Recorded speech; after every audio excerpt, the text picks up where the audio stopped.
E aí, meus queridos, Antônio, tudo bom com vocês? Gente, o tema do vídeo de hoje seria remédios controlados. Roda a vinheta.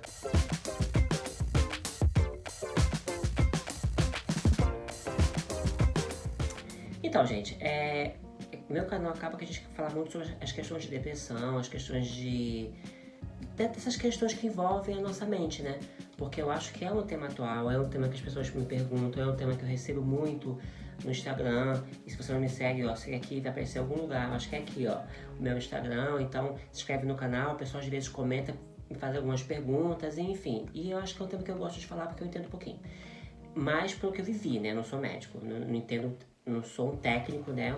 Mas eu posso falar da minha experiência. Então, assim, gente, vocês me perguntam muito para falar sobre remédios controlados.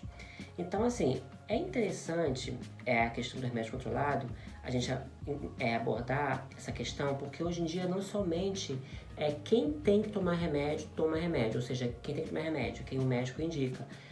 Cada vez mais, e por ser um remédio controlado, o nome já diz, né, as pessoas têm que tomar ele, deveriam tomar ele com receita médica, que é aquela receita que são duas vias, né, a farmácia fica com uma via, né, e você leva o canhotinho dela, então assim, ela é presa, então ela não pode ser vendida de novo, você não pode comprar sem essa receita, e essa receita só vale por um remédio. Só que hoje em dia você percebe que todo mundo toma muito remédio controlado e às vezes não tem essa receita, a farmácia vende, que é crime, né? É um absurdo. Então, acaba que esse tema do remédio controlado é engraçado, vocês me perguntando isso, porque eu vi pessoas me falando sobre isso que eu nem sabia que tinham depressão, que tinham ansiedade, que tinham síndrome do pânico. E as pessoas me falaram que tomavam Rivotril, que tomavam clonazepam, né? Que tem vários nomes, né?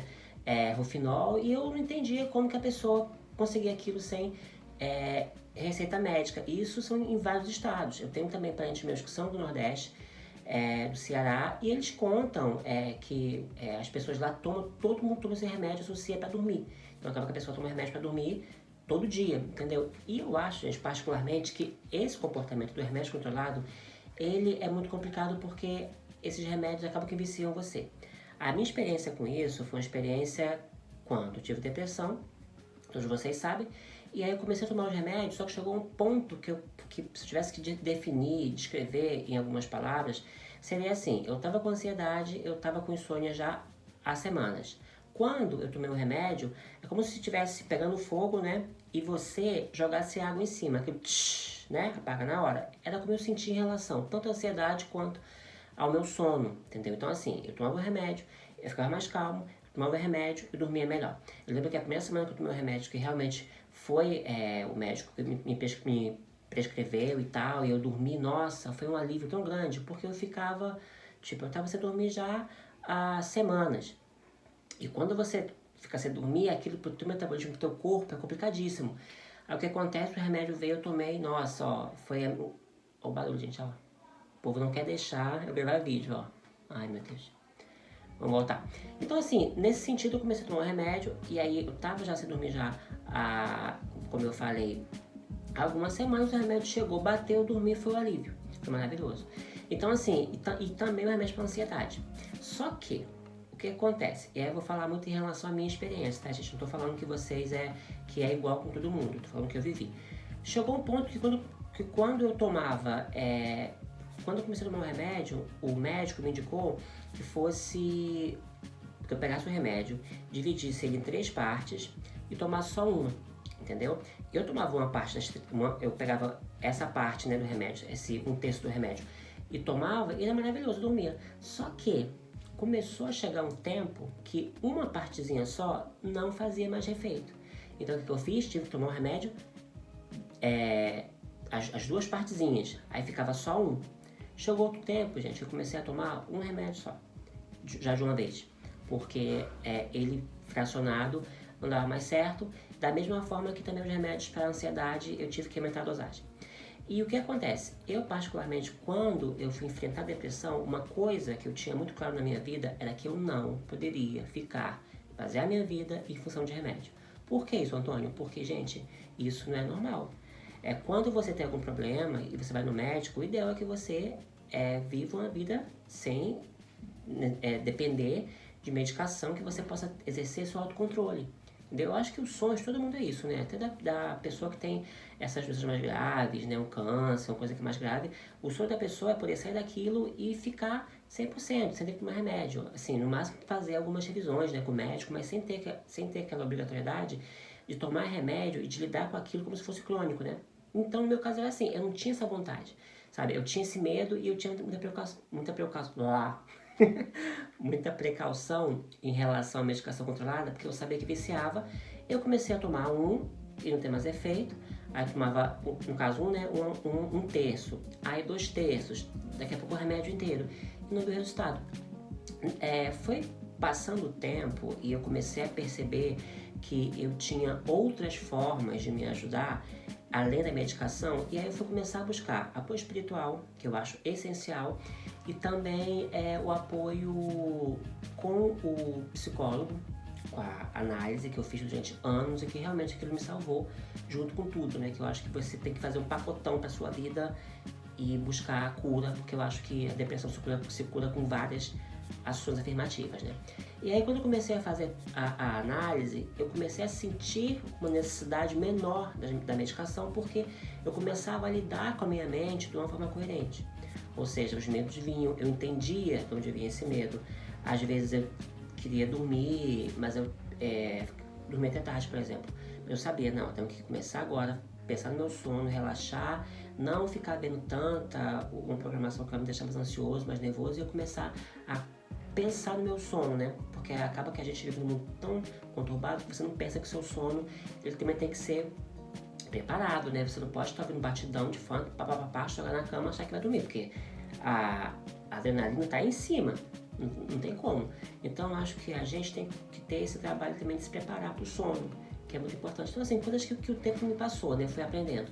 E nesse sentido, com a análise fazendo efeito, e eu sabendo que eu realmente não queria tomar remédio, viver em questão de remédio, eu comecei a desmamar do remédio, né? Claro que isso aí com o apoio do psiquiatra, porque é ele que indica isso. E dentro desse trabalho conjunto com ele, a gente foi começando a reduzir a medicação. E hoje, graças a Deus, eu não tomo mais nada. Aí assim, eu vejo muito nos comentários vocês falando que vocês dependem de medicação em relação a transtorno de ansiedade, tem momentos que o seu remédio salva, tem momentos que vocês precisam para dormir. Eu entendo perfeitamente bem, mas entendam o seguinte, cada caso é um caso. Só quem pode falar para vocês é parar de tomar a medicação, tanto quanto aumentar a dosagem, mudar o remédio, fazer qualquer coisa, é o médico, porque ele que tem para você, ele que tem essa abordagem para fazer isso, e ele que é a pessoa que entende o que vai te fazer bem nesse sentido de medicamento, né? O próprio psicólogo, ele não receita medicação, entendeu? Então, isso é do psiquiatra. Então, no meu caso, é um caso particular. Às vezes, você que está me assistindo, que tem uma história, você pode viver outra realidade, entendeu? Então, cada um com a sua realidade. Só que eu, no que tange a minha pessoa, eu sabia que uma vida em função de medicação era muito dura.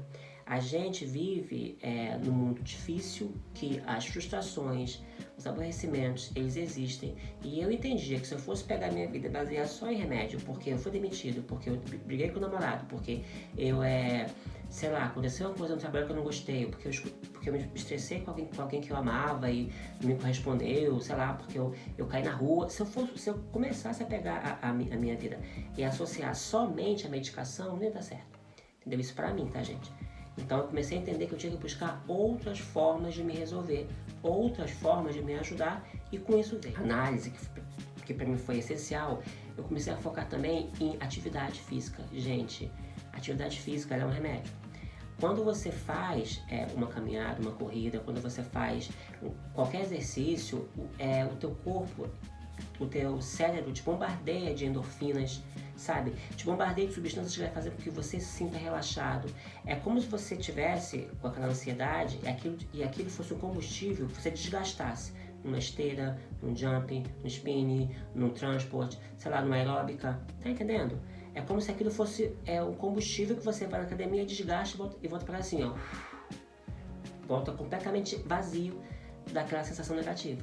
Então, para mim, além da medicação e da análise, a atividade física, ela foi essencial, porque para mim aquilo me deu um fôlego novo. Hoje em dia eu malho de segunda a sábado, geralmente eu malho 2 horas por dia, porque eu gosto. nesse meio tempo, em relação a quando eu estava com depressão até hoje, eu emagreci 20 quilos. Eu tenho as fotos, tá no meu Instagram, mas é bem antigo. Se vocês quiserem, faço depois um vídeo mostrando pra vocês. Ou então põe o link da foto embaixo. Que foi o momento para me descobrir, para eu entender que eu podia muito mais, que eu podia buscar outras formas, alternativas de lidar com a depressão, não somente com remédio, entendeu? Então assim, para fechar mesmo a ideia do vídeo, seria uma forma que eu encontrei para mim de compreender que a depressão, por ser muito complexa, você vai resolver ela não somente com um tipo de atitude. Você tem que aliar coisas, né? Aliar ações afirmativas, ações estratégicas, buscando a sua cura. E nesse sentido, o que eu fiz foi, eu acho que a questão religiosa é essencial, e isso cada um tem a sua, então busque aquilo que te conecta mais com Deus. A questão do psiquiatra com a medicação, até quando foi preciso, entendeu? Porque eu acho que o psiquiatra ele tem que estar por dentro de tudo isso e tem que ter esse apoio com ele.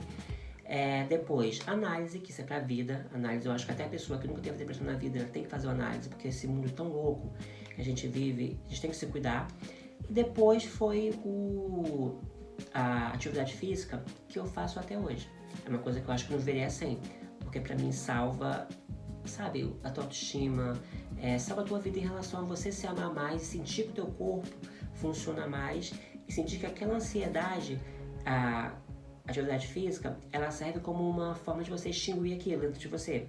Então, o sedentarismo é muito complicado, gente. Eu particularmente acho muito complicado a pessoa querer vencer depressão, vencer qualquer tipo de transtorno assim no sedentarismo. Porque você é sedentário, você tá pesado, você tá só num lugar parado, você tá comendo, você tá ou vendo alguma coisa o tempo todo, uma série, e você, aquilo ali, não tá desgastando aquela energia que você tem e não tá também esparecendo em outro lugar, entendeu? Então é importante que você tenha essa coisa de sair de casa, sabe? Quebrar essa suposta zona de conforto que o sedentarismo te bota, que isso não é zona de conforto nenhum, isso é ilusão, e você começar a ir ver o mundo, descobrir o mundo, correr atrás de formas de você se curar e se ajudar, que é o que nós queremos, né? Então, atendi a esse pedido de vocês. Mais uma vez, lembrando que eu não sou médico, eu não sou psicólogo, eu sou psiquiatra, e tudo que eu falei, eu acho que o profissional tem que estar, o médico, né, tem que estar por dentro de tudo isso para realmente te ajudar. E o vídeo foi esse. Um beijo para vocês, se inscrevam no canal, ativem o sininho das notificações, me deem dicas para o próximo vídeo, me sigam no Instagram, porque grande parte das vezes dos temas eu pego de lá, que o pessoal pede para falar. E é isso, um beijo para vocês, fiquem bem.